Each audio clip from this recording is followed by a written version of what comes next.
Good morning.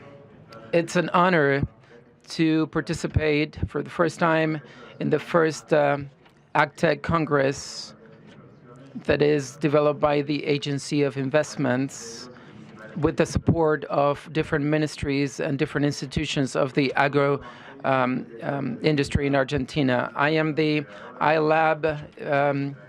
This is an accelerator that was set up and that is now operating in Ireland and in Buenos Aires for the whole Latin America, and we're opening an office in Singapore and in Africa. Just a brief introduction on what we see as an opportunity, regarding AgTech in Argentina, and mainly which are the keys we think we should work on for in the next 5 years to make AgTech to turn AgTech into a powerful tool. The key lies on the ecosystem, and this will be the topic of this panel. Argentina today has the best agronomists, farmers and scientists, the best land, and the advantage to have the season against the United States season.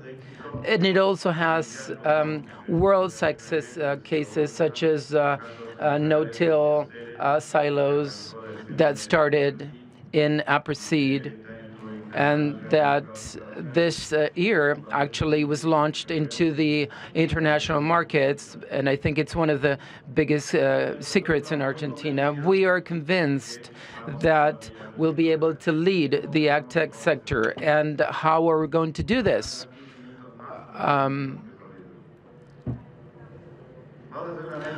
We will have a look at what the ecosystem is about.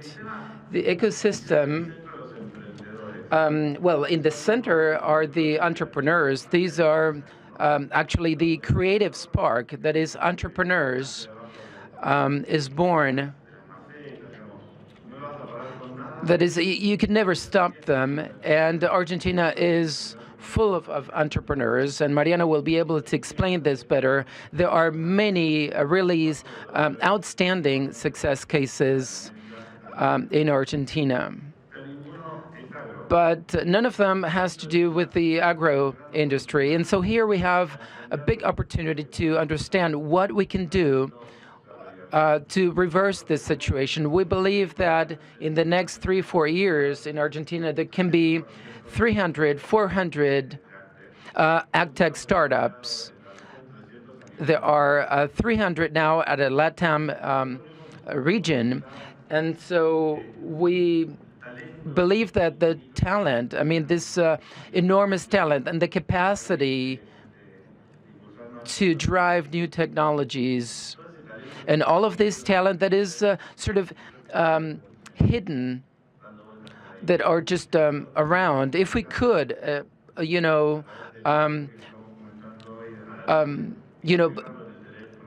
put them up on the cloud, integrate it, and transfer all of this knowledge into, in an organized and structured way, we could actually achieve this objective. So knowledge then, and these are the organizations, the Apricide, ACREA, which are the leaders in terms of agricultural innovation, and top-notch universities such as Austral, Unnova, and different programs. And the government is actively involved in developing.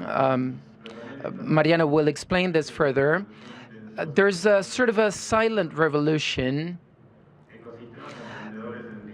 and different ecosystems that are being developed in cities in the country. We believe that the big change has to do with where before there were 3-5 scientists, working in a lab in Europe or the United States. Today, innovation models require specification. This means that the value that can be added, I mean, by an agronomist or a scientist is very important because models increasingly need this accuracy. And that's why we believe that all of the operators in the ecosystem learn what AgTech is about. We're leading producers in different kinds of crops, and we need to be able to transfer this knowledge. One of the key things to create culture and physical forums, for example, intercastelar, and like in different parts of the world, such as in St. Louis, Missouri, or in Paris, or in Brazil, different kinds of buildings are refurbished, and then they make things happen. I mean, things will happen based on protocols. These protocols, so to speak, because AgTech has to do with innovation, innovating all of the processes that can be digitalized, all of the collaborative processes. That's why today I like to say that we're beginning to work with the Austral University in Rosario, Washington University in St. Louis, and this university in Washington to write a paper on how to copy the best ecosystem models based on, for example, St. Louis was appointed as the best model in the world, but also taking data from the Silicon Valley, from Holland, Israel. And so the purpose is to write a paper to have a look at this, what they call this gap analysis. And we're betting strongly, we are convinced that we're not too far. We don't have to reinvent ourselves. We don't have to rethink ourselves. The most difficult thing to get is talent, and we have to realize that the world is changing very rapidly, and with this change, we'll be able to achieve welfare and business opportunity, but this will be disseminated across the country. So we're very proud to announce this paper we're going to be publishing very soon, writing very soon. Thank you very much.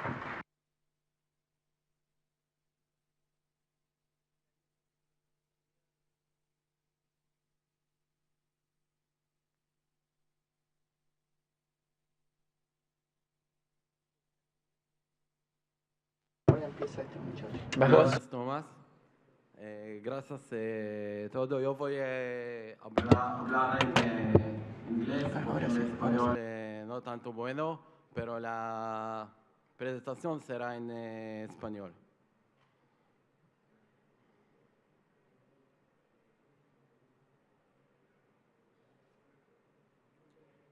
Lo del otro.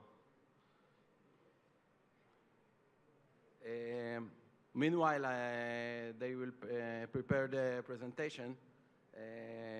I have the honor to be here to participate the Congress.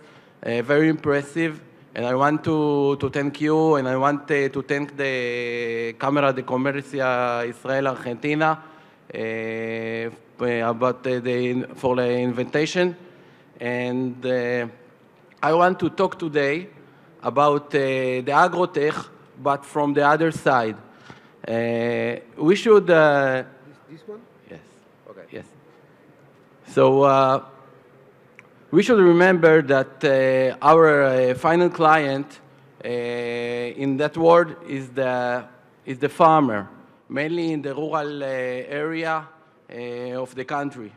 And there is a big gap between the academic and between the private company that invest in agriculture and between the final client, that this is the farmer, as we said.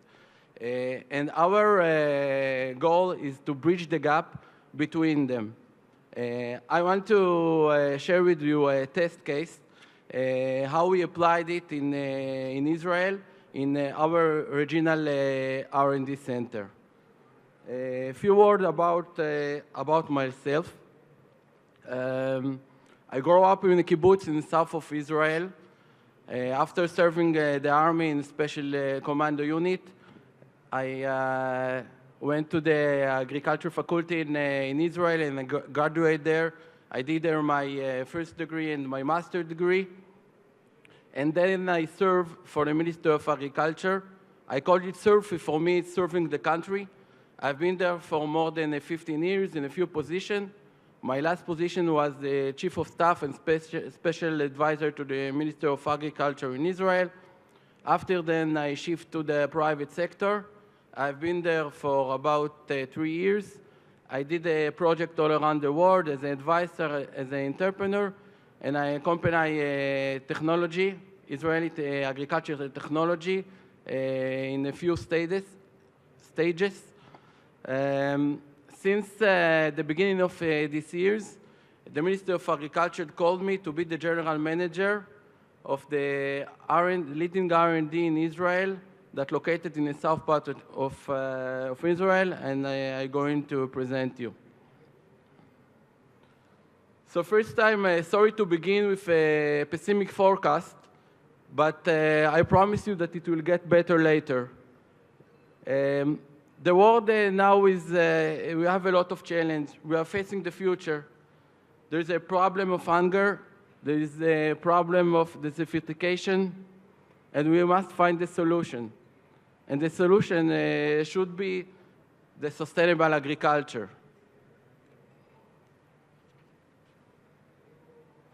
Some used to call us the startup nation, but the startup nation in Israel, it began about 100 years ago when the first pioneer arrived to Israel. And they created the Moshav, that is a small village, agricultural village, and they created the kibbutz, that is a sharing agriculture community. And this was the beginning of the startup nation.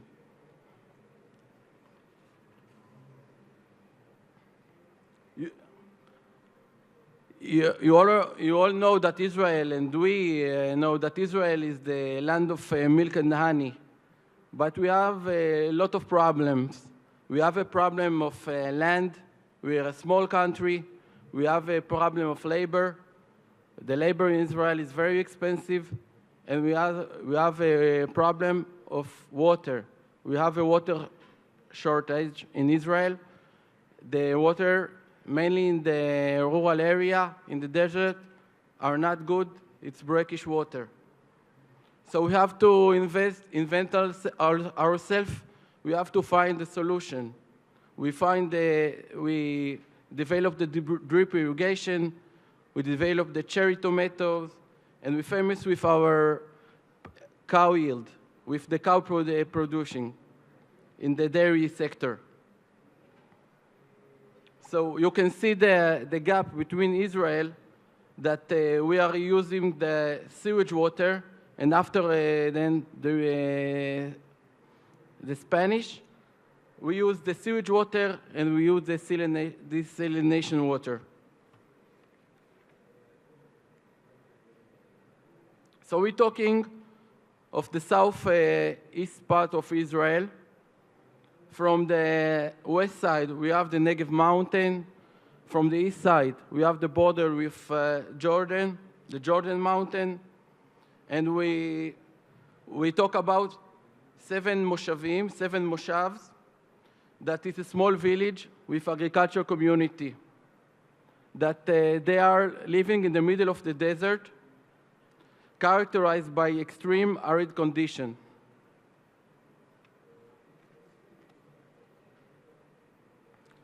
But we have 50 years of track record that we are doing agriculture. We are trying to find a new agriculture variety that is fit for the desert. And a lot of delegations from all around the world are coming to see us.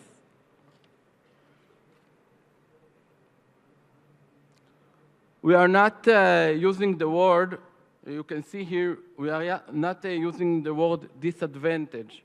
For us, the disadvantage are used to call the challenge. So we have a lot of challenge in Israel. The climate. The climate in our region is extreme hot. So we take it to other place. Because of the climate, we have a high graduation. So we can find special crops and products that we can grow. The low humidity, it's help us to help us for the plant protection. Our location, we are isolation, but then it's good for the pest-free area. The water, we talk a lot about the water, the brackish water, but we must find the alternative to use our water and to use it smartly. So, but the most important is the research center that located in the middle center of the Arava. This is above all, how can we use to take our know-how and to promote it with our farmers in order that the farmers will be much more effective and they will gain much more.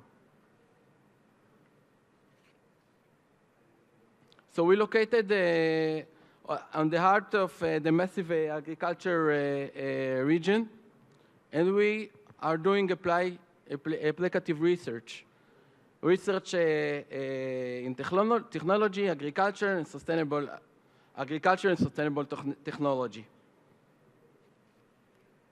We combined a particular research in the fields of sustainable agriculture, water management, aquaculture, providing the critical know-how of our R&D center to be in the regional farming community. You can see that we deal with a lot of branches, vegetable, pepper, tomato, orchard, like dates, aquaculture, algae. We are, in the one hand, we're trying to solving ad hoc the problem of the farmers, but in the another hand, we're trying to find the new crops that they can grow in order to provide them to be in our area, to be in the desert, and to be profitable. So we are the playground and the beta site for new company and technology to settle in the heart of the agriculture community, like drone, like robot, like satellite.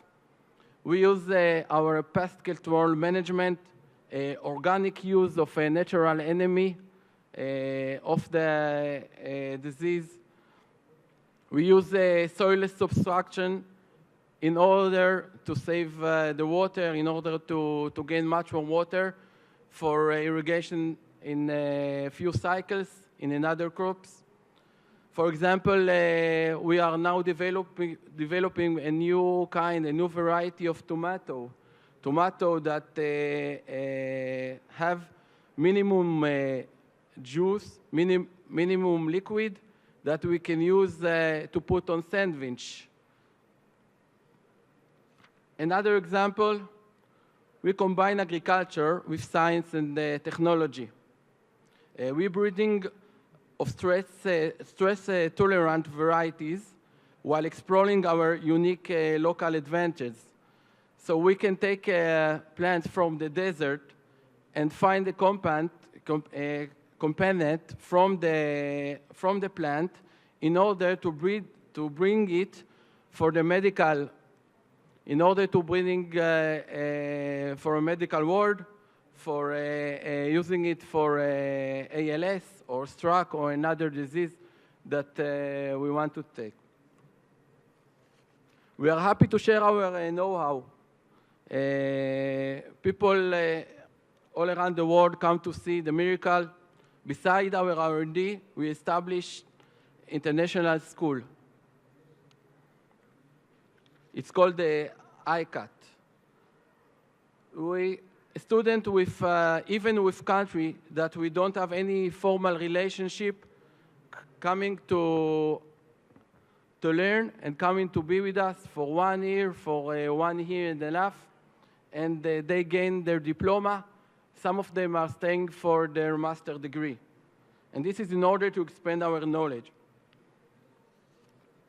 You can see how we can promoting the life in other regions. We teach them how to think out of the box, how to be much more entrepreneur, and how to share the knowledge with their community. Then they can return and came back to their country, and they spread the knowledge and the know-how that they learn. For me, this is the most important slides. The slides is about the link between all the topics that I talked till now. Because above all, there is the umbrella of the Ministry of Agriculture.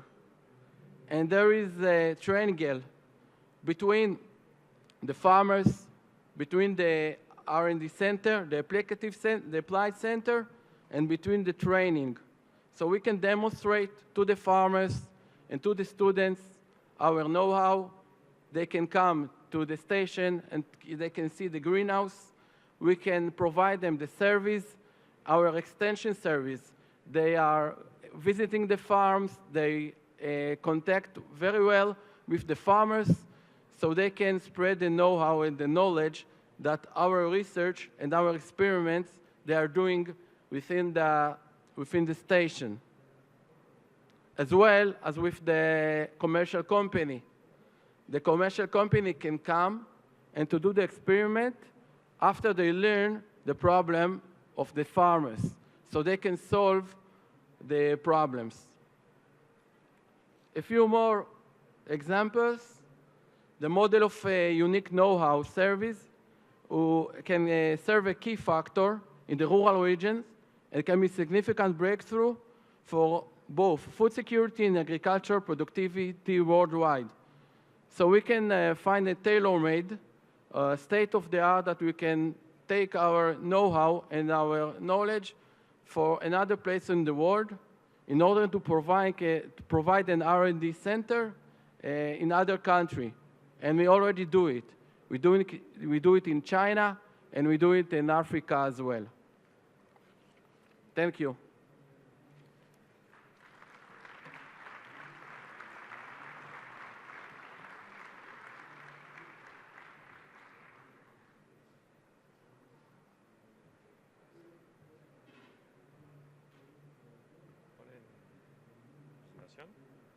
Bueno, estamos. Buen día. ¿Se escucha bien? Can you hear me? Good morning. Bueno, buenos días. Muchas gracias por la Thank you very much for the invitation. Voy a compartir un poco I will share with you what we are doing at the national government to drive especially entrepreneurial ecosystems.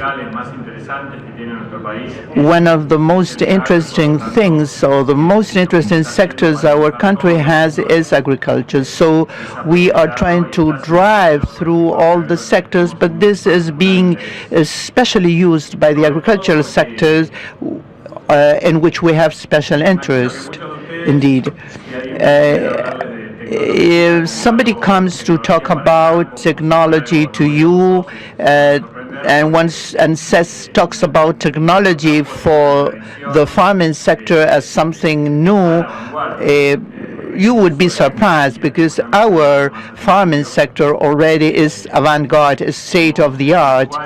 We are early users of technology, and therefore we have the productivity we have, and our farming sector is a role model around the world. With AgTech, what we are trying to do and to point out are these new technologies that are the so-called exponential technologies.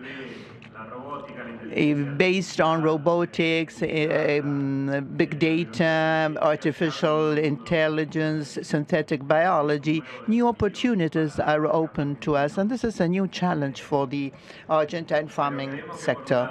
But we believe then this can be a huge opportunity to once more become users and improve further our yields and become the supermarket of the world, and at the same time meet the increasing demands of being more effective, more efficient. This is one of the goals of this Congress. Work more on sustainability, which requires further technological development. But we also have the opportunity to be a role model in the production of technology, not only being the supermarket of the world, but also being exporters of talents, knowledge, and technology. The first exporting sector in Argentina is the farming sector, but Argentina also is a significant exporter of talents. Many people don't know this, but if we combine these two assets, we will be able to be one of the main players in the world, and we would be able to do similar things as Israel is doing or U.S. is doing. The national government is therefore focusing on entrepreneurs. As Thomas is saying, the main players are the private sectors, not the public sector. But as the state, we can help, and we wouldn't like to bother. We wouldn't like to interfere in what the private sector is doing. But what we do is to try to help them. There is an imbalance in Argentina. The problem that we have is not only that very few startups, very few undertakings are created, but these new startups or undertakings occur in a small number of provinces. So there is a significant imbalance of this private public sector. We need to have more a federal attitude. We must bear in mind that the main player is the private sector, not the government, but we can help. We need to work on the regulatory framework, but also we need to address issues such as financing, supporting institution, and training. These are the main topics on which we are focusing, with different extent of participation depending on how developed is that activity in specific provinces. In Córdoba, they do have their own innovation agency, their own financing program, so it is better to work in team with them.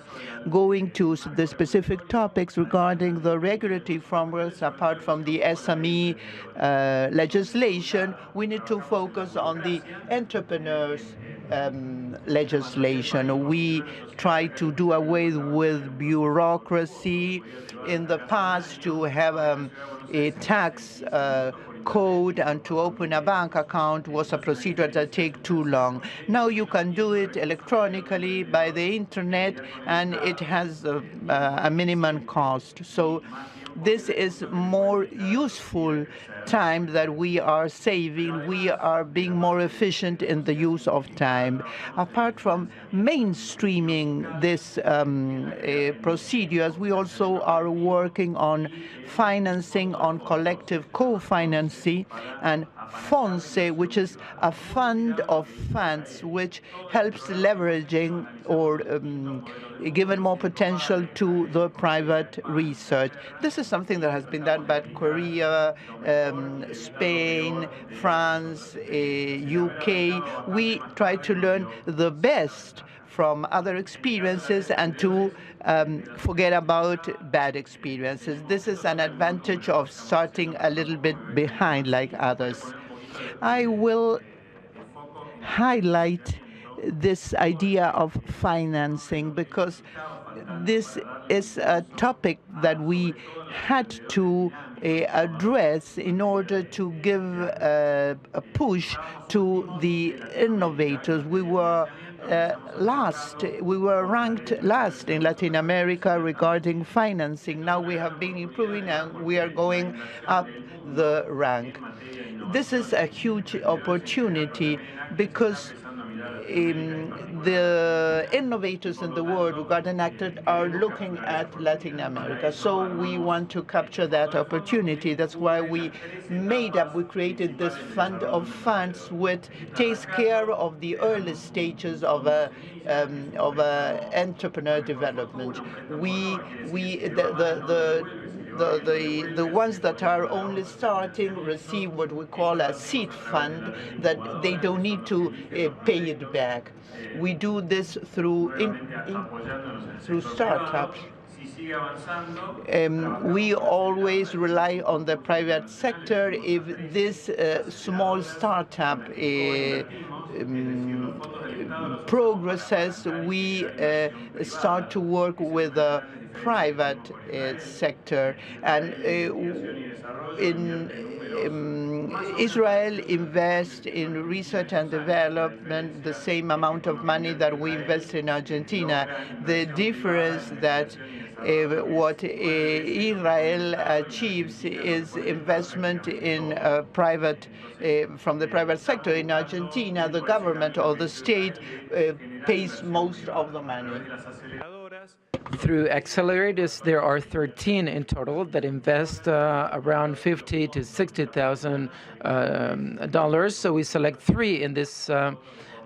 Actually, are $30 million each that invest in about $2 million per project. That is already available. They are starting to invest, and then the tax incentives, excuse me. So accelerators are beginning to invest, and funds are beginning to invest. Besides this, just a few figures, so you can see how much money they are invested. These are the funds that were selected. This is the case of Israel. And these are some cases, some companies that are already investing in AgTech. So we're beginning to see projects, in many cases, very similar to other countries. So we do have the talent. In addition to this is tax incentives. So the one that invests can actually reduce up to 70% of the investment. But this incentive, very similar to what other countries do, I mean, not only that have to do with, there are some cities that are actually building their investors clubs, but also for big companies in this AgTech agreement with the public sector, private sector, the investments, accelerators, incubators, ACREA, APRESEED. Also, the big companies are joining because they see a source of innovation in entrepreneurs. So that's why the tax incentives are good for investment, so that they feel secure, safe, confident to invest. And this will provide, this will make the whole system very dynamic. With Tomás, we usually say that, we still need to, there is a lot of talent, but in many cases we need needs or issues so that the talent can actually start working. New innovations can be built or developed, particularly in the farming sector. We are beginning to see clusters, and this is what I'd like to discuss now, because as we always say, the secret of Israel or Silicon Valley or Boston was to create clusters or communities. You understand what ecosystems are about, and that is the key to create innovation, and that is the perfect ecosystem. In Argentina, we don't have a solid ecosystem. Sometimes they are not ecosystems, they are ecosystems. but we're beginning to work in that aspect. And in a very short time, we already have many institutions, local governments, provincial governments, NGOs, universities working in this national incubators network. Why? Because as a federal government, we don't have a way to reach directly, hand in hand, to each entrepreneur. I mean, we support them through the private sector and the society as a whole, and this is already working. In a very short time, we are present across the country. One of the programs, one of our favorite programs, is the Entrepreneurs Club. As Tomas was saying, there's a physical, there's an office where people can meet, SMEs can meet, big companies can meet, and so we get to work in terms of innovation. We're working hard with governments. For us, I mean, it's essential for us to have officials in the different local governments that truly understand, that are able to put together a solid program, thinking in innovation, integrating, and that's why we're training them, helping them to develop strategic plans for their cities and providing also online training.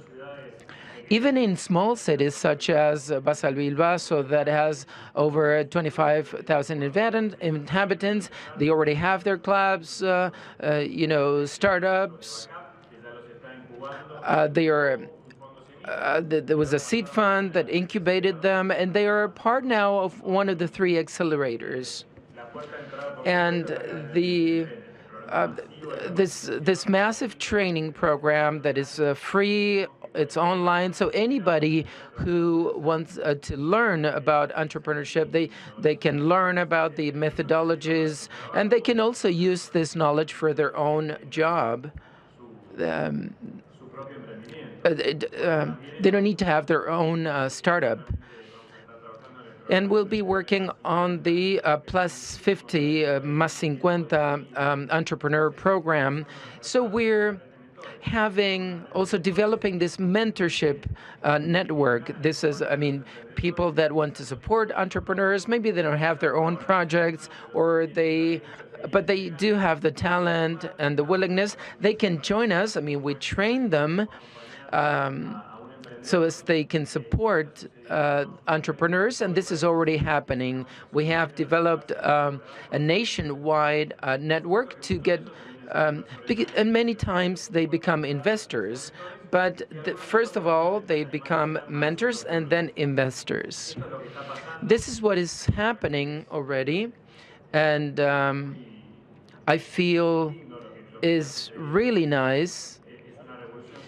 I think it's a silent revolution, as Tomas was saying, as we are traveling across the country every week. I think that this has awakened, and we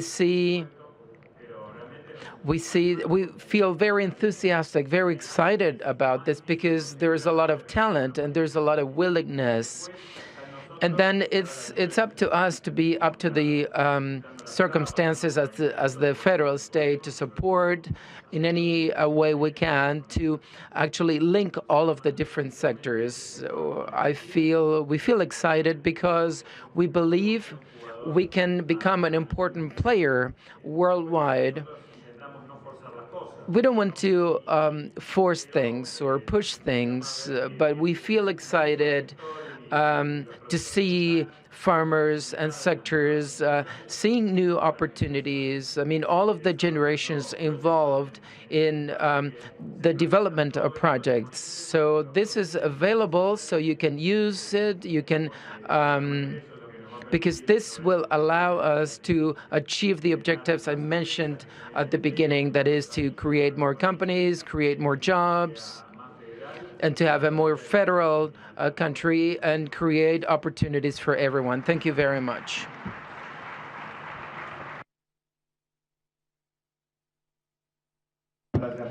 Thank you, Mariano. Maybe you thought I was chatting, but no, I was just reading the questions. It's not my phone, but I was just reading the questions. We have 10 minutes for the Q&A session. Dr. Friedman, how do you fund the R&D center? How do you finance the research and development center? I was wait for the question. It's a good question, always raised. The R&D center are funded by the government and and with the commercial company. There is the balance and always the question between the balance of funding and how much the government invest and how much the private sector invest. But there is always the balance, but it's both. It's half government and half private sector in order to do the link between them in order to solve the problem of the farmer.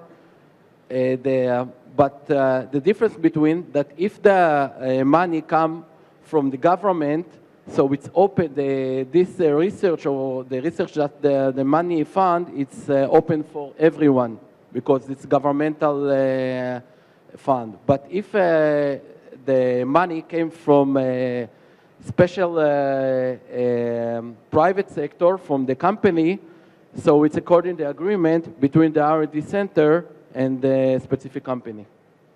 Okay, thank you so much. Tengo varias preguntas. I have several questions, so Mariano.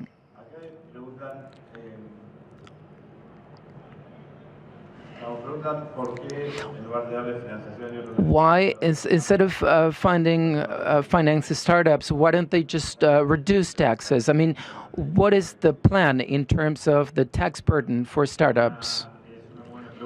It's a very good question. That's why at the beginning I mentioned that the first thing we did was to pass the SMEs laws where we reduced taxes. A friend of mine who's an entrepreneur, says that this is good. This law is good because we can reduce taxes, so we can pay the taxes 90 days after, and then this, if they have, for example, their first payment, so they don't have to pay VAT. They can wait for 90 days and then pay. They can compensate 100% to the check tax. And with this tax reform, we reduce labor costs. This is not enough, of course. The tax cost in Argentina is really high, so that's we need to continue working. The federal state has to spend less and reduce taxes. As you may know, we're working on a new SMEs law. As the Minister Sika, we're working on a new SMEs law, but there's another issue, which is progression. We don't have progression in Argentina, so everybody pays the same. Someone who's just starting or a multinational company. So part of what we should review, and we're trying to sort of reach a balance, is to have a progressive system that accompanies growth. And also, besides the tax burden, is the administrative burden.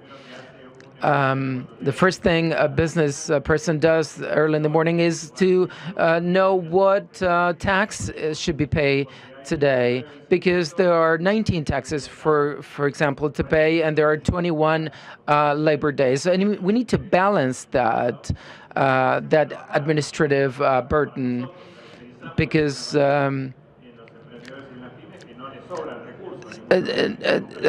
resources are scarce, so they need to have one or two persons to work full-time for the state, paying taxes.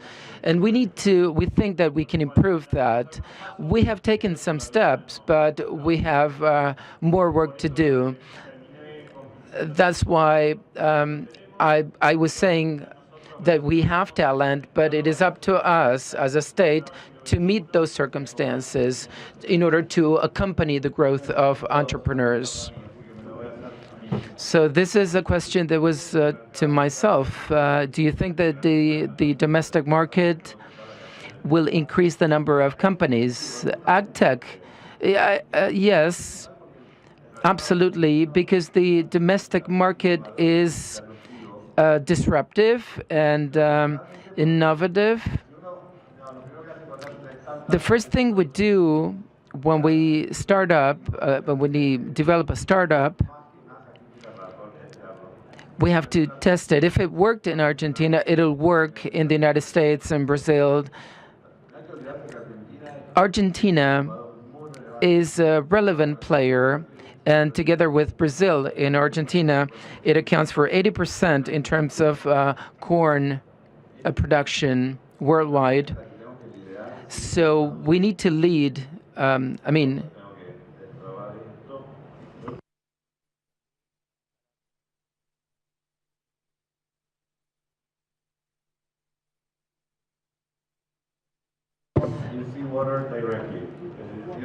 posible sembrar con agua salada de mar.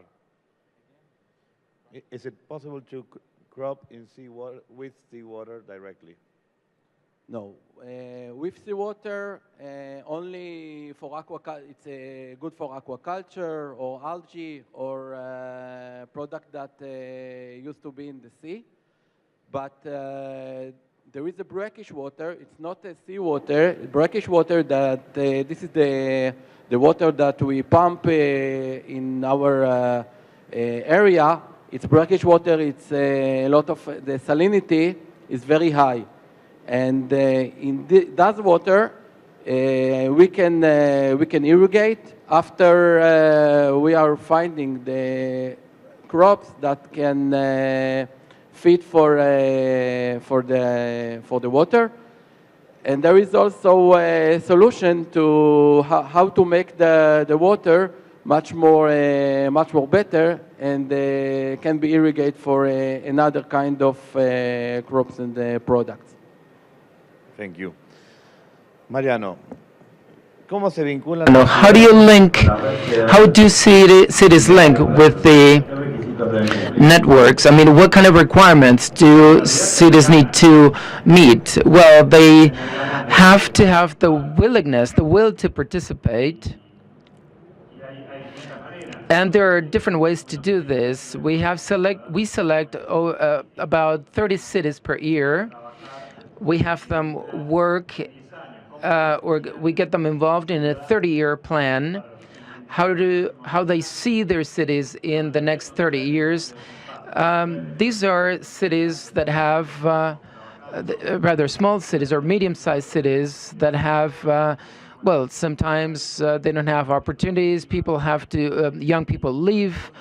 So we help them work on those issues.